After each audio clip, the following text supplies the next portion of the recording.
है तो ये जेबीकेएसएस जो कि चीख के 2020-21 में धनबाद और बोकारो में आंदोलन कर रहा था, क्यों नहीं आप अभी मुखर होकर गोड्डा से कुरमाली को हटाने का विरोध कर रहे हैं? क्यों आप सरकार के पिट्ठू बन गए हैं और सरकार की सब नीतियों में आप हाँ में हाँ मिला रहे हैं? मुझे तो लगा कि सबसे पहले जेबीकेएसएस को ही आंदोलन शुरू करना चाहिए था, कुरमाली को गोड्डा से हटा दिया गया तो इसके लिए संघर्ष तो शुरू हो जाना चाहिए था। लेकिन आज जेबीकेएसएस, उनके विधायक शांत है, जो ये दर्शाता है कि कहीं ना कहीं एन के प्रकारे जेबीकेएसएस का मकसद जेएमएम महागठबंधन को फायदा पहुंचाना है। वहीं आप चीजों को और एनालिसिस कीजिए।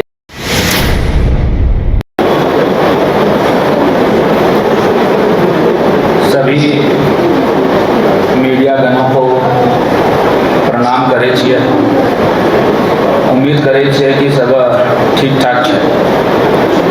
दोस्तों, ये जो अभिनंदन मैंने किया, ये अभिनंदन मैंने अंगिका में किया और ये अभिनंदन करने का मतलब आपको अब स्पष्ट हो गया होगा कि जिस क्षेत्र से मैं आता हूँ वो अंगिका बाहुल्य क्षेत्र है। लेकिन इसी अभिनंदन को यदि मैं दूसरे तरीके से करूँ,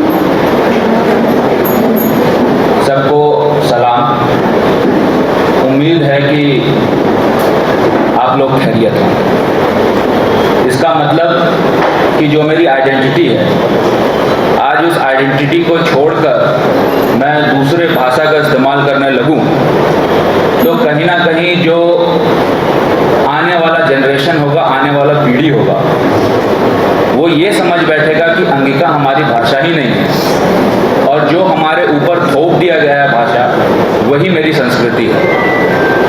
और यदि उर्दू को कंपलसरी कर दिया जाए नौकरियों में, तो जो अंगिका भी बोल रहे हैं, जो उड़िया भी बोल रहे हैं, जो हो कुड़ुक मुंडारी भी बोल रहे हैं, वो भी कहीं ना कहीं उर्दू को ही अपनी भाषा समझ रहे हैं। ये मैंने एक उदाहरण दिया कि सरकार की मंशा क्या है और इस प्रेस मीट का जो मकसद है वो भी आपके सामने आ गया होगा।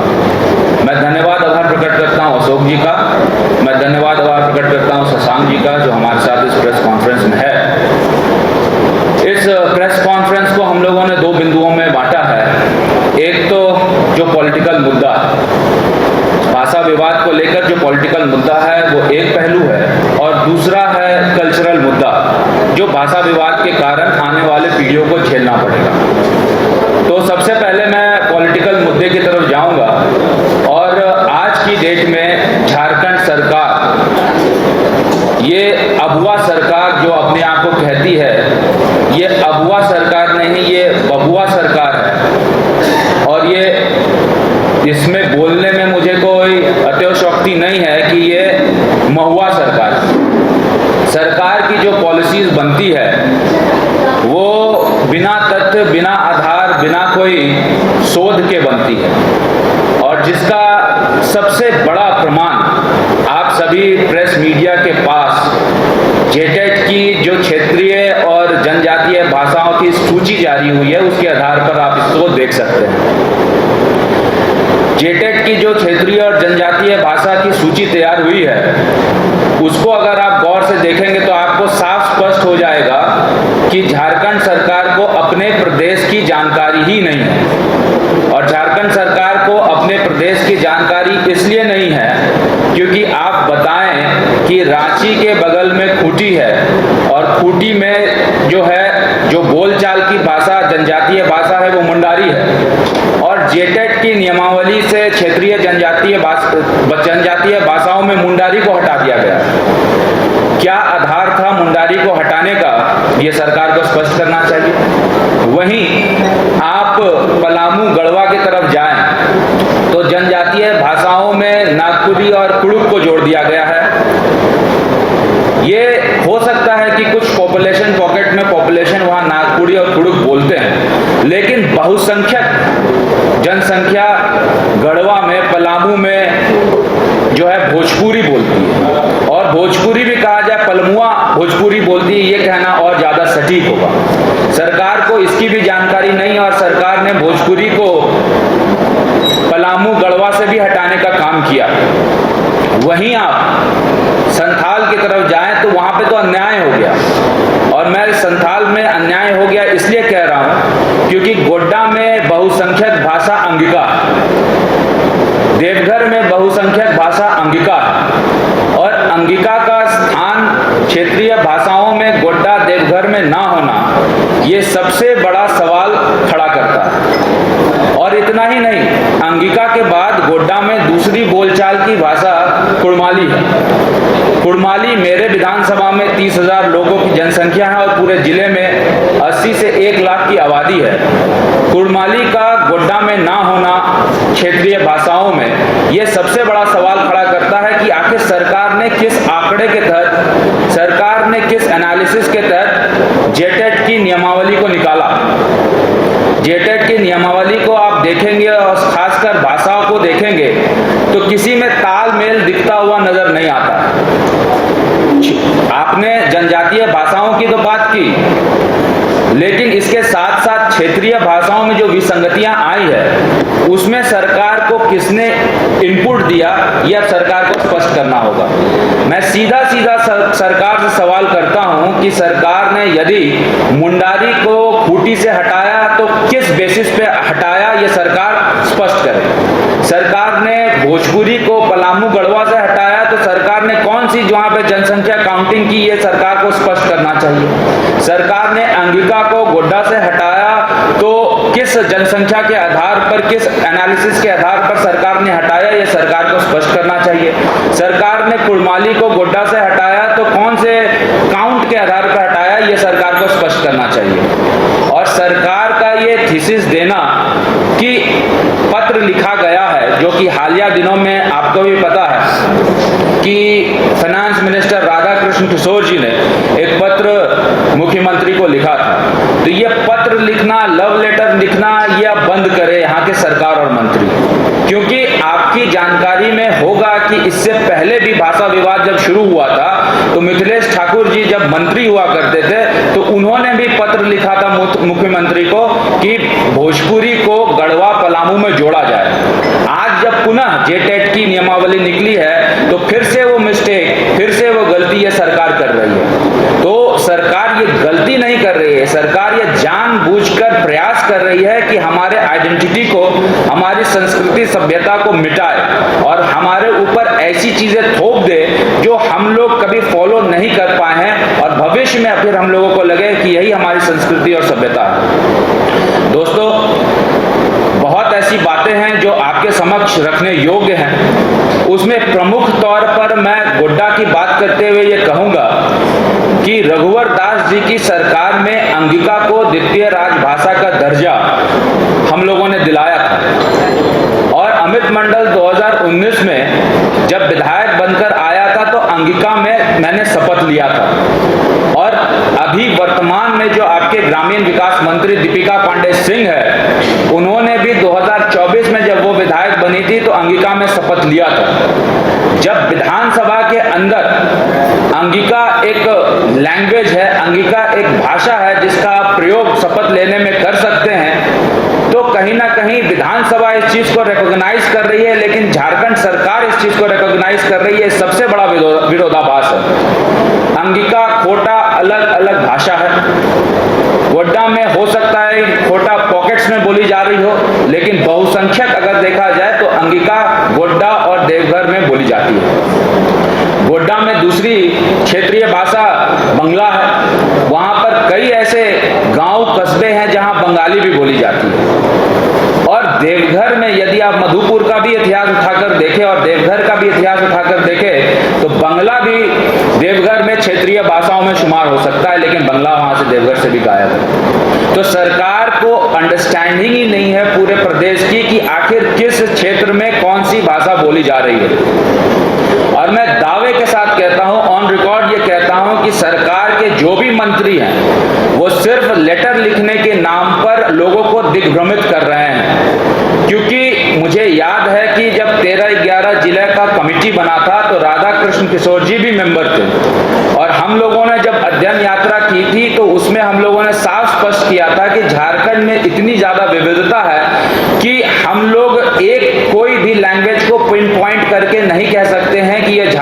लैंग्वेज है। इसीलिए चाहे वो राधा कृष्ण किशोर जी हो, मैं दावे के साथ कहता हूं कि यदि मेरी प्रेस कॉन्फ्रेंस में सच्चाई नहीं है तो वो ऑन रिकॉर्ड आकर बोले कि पलामू और गढ़वा में भोजपुरी नहीं बोली जाती है। मैं संजय सिंह यादव जी से कहूंगा ऑन रिकॉर्ड आकर बोले कि पलामू गढ़वा में भोजपुरी नहीं बोली जाती है। मैं अनंत नारायण देव जी से कहूंगा कि वो ऑन रिकॉर्ड आकर बोले कि पलामू गढ़वा में भोजपुरी नहीं बोली जाती है। मैं कालीचरण सिंह मुंडा से आग्रह करूंगा कि आप ऑन रिकॉर्ड आकर बोले कि खूंटी में मुंडारी बोली नहीं जाती है। मैं दीपिका पांडे सिंह जी से ऑन रिकॉर्ड आकर कहूंगा बोलने कि गोड्डा में अंगिका बोली नहीं जाती है। मैं प्रदीप यादव जी से ऑन रिकॉर्ड कहूंगा आकर बोलने कि गोड्डा में अंगिका नहीं बोली जाती है। मैं संजय यादव जी से ऑन रिकॉर्ड कहूंगा आकर बोलने, जो बांका के मंत्री हैं, झारखंड के मंत्री कम हैं, कि ऑन रिकॉर्ड आकर बोले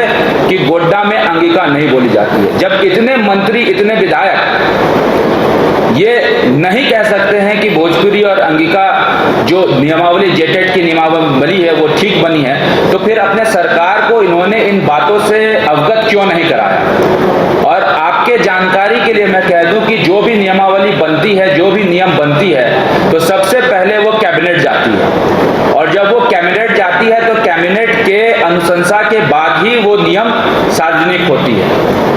तो जब वो कैबिनेट ये प्रस्ताव गया होगा तो क्या उस समय दीपिका पांडे सिंह जी को अंगिका के नाम पर आपत्ति नहीं दर्ज करना चाहिए? क्या राधा कृष्ण किशोर जी को भोजपुरी का हटाने के नाम पर आपत्ति दर्ज नहीं करना चाहिए? क्या संजय यादव जी को अंगिका को हटाने पे आपत्ति दर्ज नहीं करना चाहिए? यदि आपने कैबिनेट के मीटिंग पे ही आपत्ति दर्ज की होती तो आज ये स्थिति परिस्थिति उत्पन्न ही नहीं होती और ये विवाद उत्पन्न ही नहीं होता, खड़ा ही नहीं होता। वहीं मैं ये भी कहना चाहूंगा कि गोड्डा में यदि कुरमाली हट जाता है तो ये जेबीकेएसएस जो कि चीख के 2020-21 में धनबाद और बोकारो में आंदोलन कर रहा था, क्यों नहीं आप अभी मुखर होकर गोड्डा से कुरमाली को हटाने का विरोध कर रहे हैं? क्यों आप सरकार के पिट्ठू बन गए हैं और सरकार की सब नीतियों में आप हाँ में हाँ मिला रहे हैं? मुझे तो लगा कि सबसे पहले जेबीकेएसएस को ही आंदोलन शुरू करना चाहिए था, कुरमाली को गोड्डा से हटा दिया गया तो इसके लिए संघर्ष तो शुरू हो जाना चाहिए था। लेकिन आज जेबीकेएसएस, उनके विधायक शांत है, जो ये दर्शाता है कि कहीं ना कहीं एन के प्रकारे जेबीकेएसएस का मकसद जेएमएम महागठबंधन को फायदा पहुंचाना है। वहीं आप चीजों को और एनालिसिस कीजिएगा, इन डेप्थ जाइएगा, तो ये भाषा विवाद उत्पन्न करने का मेन वजह क्या है ये आपको समझना होगा। दोस्तों, जैसा आप जान रहे हैं कि झारखंड की अर्थव्यवस्था चरमराई हुई है और मैया सम्मान योजना के द्वारा जो राशि बांटा जा रहा है, सरकार को आने वाले समय में विकास की योजनाओं को, अपने कर्मियों को वेतन के भुगतान में दिक्कत, परेशानियां, कठिनाइयां होने वाली है। और इसी को देखते हुए सरकार इस स्थिति में नहीं है कि आने वाले समय में सरकारी नौकरियां यहाँ के युवाओं को दे।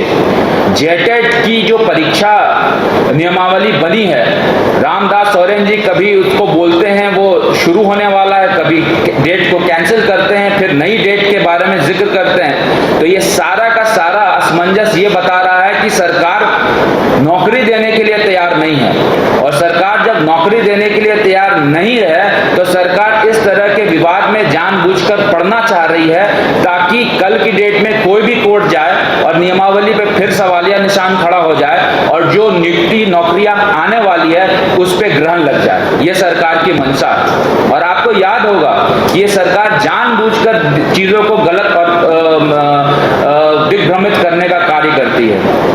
जेटेट की नियमावली 2013 और 2016 में भी एडवर्टीजमेंट निकला था और जेटेट की नियमावली में अगर आप 13 और 16 का एडवर्टीजमेंट देखेंगे तो उसमें अंगिका की क्षेत्रीय भाषा में उस समय थी। अब सरकार को बताना चाहिए कि 13-16 में यदि अंगिका जेटेट की नियमावली में थी तो 2024-25 की नियमावली में अंगिका को अचानक से क्यों हटा दिया गया। ये सरकार को स्पष्ट करना होगा कि इन सब सारी बिंदुओं में सरकार का स्टैंड क्या है। अभी मैं कुछ पेपर अखबारों में पढ़ रहा था कि जैसे ही ये विवाद शुरू हुआ उसके बाद सरकार ने यह कहा कि हम लोग अभी प्राइमरी इनिशियल स्टेज में हैं और इनिशियल स्टेज में हम लोग सबसे सुझाव ले रहे हैं। ये सुझाव तो आपको अपना जो ड्राफ्ट किया था आपने ये नियमावली उस समय ही लेना था। सुझाव आप तब क्यों ले रहे हैं जब विवाद शुरू हो गया? तो मुझे इसलिए ऐसा लग रहा है कि सरकार जानबूझकर गलतियां कर रही है। सरकार नहीं चाहती है कि यहाँ के युवाओं को नौकरी दे। और इसका दूसरा पहलू ये है कि धीरे धीरे धीरे गोड्डा वाले ये भूल जाएं कि अंगिका आपकी बोलचाल की भाषा है, भोजपुरी वाले ये भूल जाए, पलामू वाले की भोजपुरी उनकी भाषा है, और उनके ऊपर दूसरी भाषा को थोप दिया जाएगा और उनको यही लगने लग जाएगा जो गलत है, जो गलत है, जो गलत है वही सही है। ये सरकार की मंशा है और सरकार की इस मंशा को हम लोग पूरा नहीं होने देंगे। इसलिए हम लोगों ने ये प्रेस कॉन्फ्रेंस रखा था। इसके बाद अब आप ये कहेंगे कि मान लीजिए अंगिका नहीं है तो क्या हुआ, लोग तो कंपीट फिर भी कर जाएंगे हिंदी को लेकर। दोस्तों आपको ये समझना होगा कि जेटेट की जो परीक्षा है, तो जेटेट की परीक्षा दो भाग में बटी हुई है। एक भाग में उर्दू को इन लोगों ने सेफ कर दिया।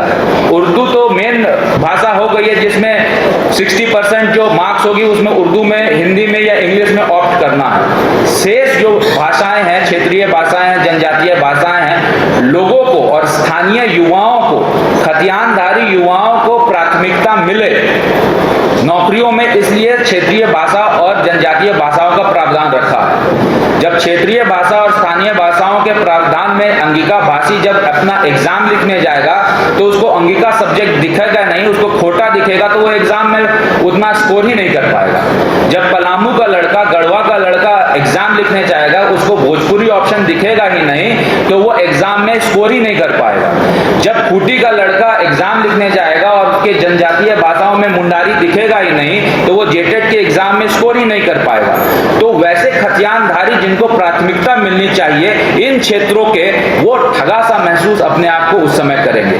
ये भविष्य की बात है, ऐसा उसमें जो है प्रावधान सरकार ने किया है। सरकार क्या करती है, सरकार को जवाब देना चाहिए। जैसा मैंने कहा कि आप इन सारे लोगों से, मैं मीडिया के सभी लोगों से अनुरोध करूंगा, जिनका जिनका नाम मैंने लिया है, इन सारे लोगों से आप पूछे कि आपके क्षेत्र में कौन सी भाषा बोली जाती है, और यदि ये भाषा बोली जाती है तो आपने अपने युवाओं के हक की लड़ाई के लिए सरकार पे दबाव बनाया कि नहीं बनाया, और अगर आपने नहीं बनाया तो क्यों नहीं बनाया। ये सीधा सीधा सवाल हेमंत सोरेन जी से, उनके मंत्री से, उनके विधायक से और उस क्षेत्र के संबंधित जो नेतागण हैं उनसे पूछनी चाहिए।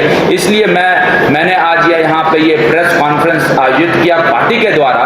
पार्टी का स्टैंड इसमें क्लियर है। पार्टी किसी भी भाषा का विरोध नहीं करती है।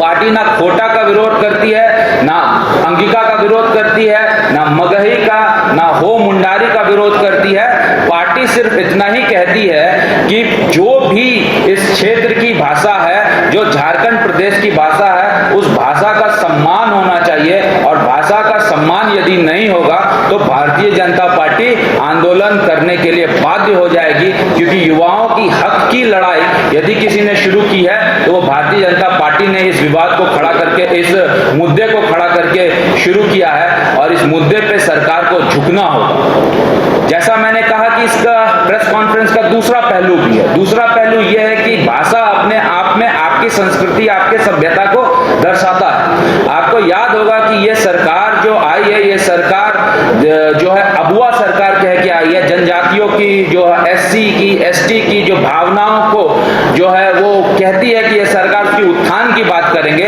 तो ये सरकार के पास भी मौका था कि सरकार आदिम जनजातीय भाषाओं को भी जोड़े। इस चीज आदिम जनजातीय भाषाओं को यदि सरकार जेटेट की नियमावली में जोड़ती है तो वैसे लोगों को भी प्राथमिकता मिलता है जो असुर भाषा बोलते हैं, जो बिहोर भाषा बोलते हैं, जो बिरजिया भाषा बोलते हैं, जो कोरबा भाषा बोलते हैं, जो माल पहाड़िया भाषा बोलते हैं, जो परहैया भाषा बोलते हैं, जो सोरी परहैया पहाड़िया भाषा बोलते हैं, जो सब्र भाषा बोलते हैं, और जो मालतो भाषा बोलते हैं। ये डॉक्टर रामदयाल मुंडा जनजातीय शोध संस्था TRI जिसको बोलते हैं, उनके द्वारा ये आदिम जनजातीय भाषाओं की सूची है। और इन सूची में कई ऐसी भाषाएं हैं जो पहले जेटेट के नियमावली में शामिल थी, लेकिन इस सरकार ने इसको हटा दिया। तो सरकार से अब दूसरा सवाल ये मेरा ये होगा कि आदिम जनजातीय भाषाओं के लिए, आदिम जनजातीय जनसंख्या के लिए सरकार क्या कर रही है। यदि सरकार इन भाषाओं के माध्यम से टीचर्स की नियुक्ति करती तो इन भाषाओं को एक तरह से सरकार प्रमोट करने का काम करती, लेकिन दुर्भाग्य कही है कि ये सरकार की ऐसी स्थिति है कि इन सब चीजों पे सरकार सोचना नहीं चाहती, सरकार शोध नहीं करना चाहती, सरकार पूरी जानकारी लेकर नियमावली बनाना नहीं चाहती, और सरकार जानबूझकर ऐसी जो नियम बनते हैं उनको विवाद में डालना चाहती है। इसको लेकर हम लोगों ने ये प्रेस कॉन्फ्रेंस आयोजित किया। उम्मीद है कि हमारे प्रेस मीडिया के तमाम बंधु जो यहाँ उपस्थित हैं सरकार से भी इन सवाल करेंगे, और यहाँ के युवाओं को, चाहे वो आदिम जनजातीय हों, चाहे वो सामान्य वर्ग के हों, चाहे ओबीसी हों, पिछड़े हों, उनके हक की लड़ाई लड़ेगी। मैं तमाम प्रेस मीडिया के बंधुओं को धन्यवाद आभार प्रकट करता हूं, और मैं शशांक जी से भी अनुरोध करता हूं, युवा मोर्चा का जो आने वाला स्ट्रैटेजी है, युवा मोर्चा जिन मुद्दों को उठा रहा है उनमें भी प्रकाश डालें।